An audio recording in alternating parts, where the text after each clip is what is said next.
सैनिक का बूट रेत के नीचे किसी सख्त चीज से टकराया। अगले ही पल उसका शरीर 1000 टुकड़ों में फट गया। उसका साथी जम गया, दिमाग चकरा गया। बिना सोचे समझे वो आगे बढ़ा। क्लिक, दबाव में धातु की साफ आवाज। एक और लैंडमाइन। थक तेरी की। धमाके से उसके कानों में अभी भी घंटी बज रही थी। दुनिया धीमी और दूर लग रही थी। जब आखिरकार उसकी सुनने की शक्ति वापस आई तो उसने अपने दोस्त के बचे हुए शरीर को देखा और तब तक चीखा जब तक उसका गला खराब नहीं हो गया। लेकिन यह दुख मनाने का समय नहीं था। उसने खुद को ध्यान केंद्रित करने के लिए मजबूर किया। सावधानी से वो एक घुटने पर बैठा और अपना कॉम्बैट चाकू निकाला। अपने बूट के नीचे रेत को टटोलने लगा। ब्लेड धातु से टकराया। पक्का माइन है। इलाके को स्कैन करते हुए उसने लगभग 10 फीट दूर रेडियो देखा। उसने अपने बूट के फीते खोले और अपने खोदने वाले औजार से एक काम चलाऊ हुक बनाया। कई नाकाम कोशिशों के बाद उसने पूरी ताकत से उसे फेंका।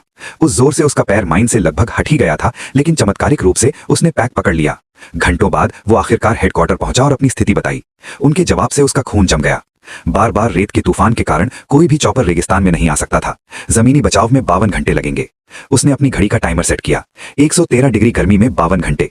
हालात अच्छे नहीं थे। जब भूख बर्दाश्त से बाहर हो गई तो उसने बीफ जर्की का आखिरी टुकड़ा खाया और अपनी कैंटीन से 2 घूंट पानी पिया, इससे पहले कि वो सूख जाए। फिर हवा चलने लगी। उसने अपना सिर घुमाया और उसका दिल बैठ गया। एक बड़ा रेत का तूफान आ रहा था। उसने जल्दी से अतिरिक्त वजन के लिए अपना पैक कंधे पर रखा और अपनी राइफल को जमीन में एक एंकर की तरह गाड़ दिया। किसी चमत्कार से वो उस हमले से बच गया, हांफते हुए। शुक्र है कि वो माइन से उड़ा नहीं था। उसके दोस्त का शरीर हवा से घिसटकर उसके पैरों के पास आ गया था। तभी उसने देखा कि रेडियो गायब था। उसने उसे 30 फीट दूर देखा।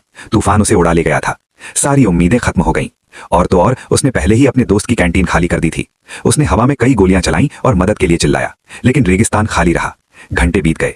सूरज की गर्मी से उसका चेहरा जल गया, यहां तक कि चमड़ी पपड़ी बनकर उतरने लगी। हताश होकर उसने अपना पेशाब पीने की कोशिश की, लेकिन तेज गंध से उसे उल्टी आ गई। तभी उसने उसे देखा। एक छोटी लड़की अजीब लड़खड़ाते कदमों से पानी की बोतल लिए पास आ रही थी। उसने बोतल पकड़ी और लालच से पानी पिया। उसने उसे धन्यवाद देने की कोशिश की, लेकिन वो समझ नहीं पाई। उसने एक खिलौना सैनिक निकाला और उसने भी उसे दिखाने के लिए अपनी जेब से खिलौना सैनिक निकाला। उसने खिलौनों को जमीन पर रखा और एक को आगे ढकेलने लगी। वो समझ नहीं पाया कि वो उसे क्या बताने की कोशिश कर रही थी। उसने रेडियो की तरफ जोर जोर से इशारा किया, मदद के लिए भीख मांगी, लेकिन वो मुड़ी और भाग गई। रेगिस्तान की धुंध में गायब हो गई।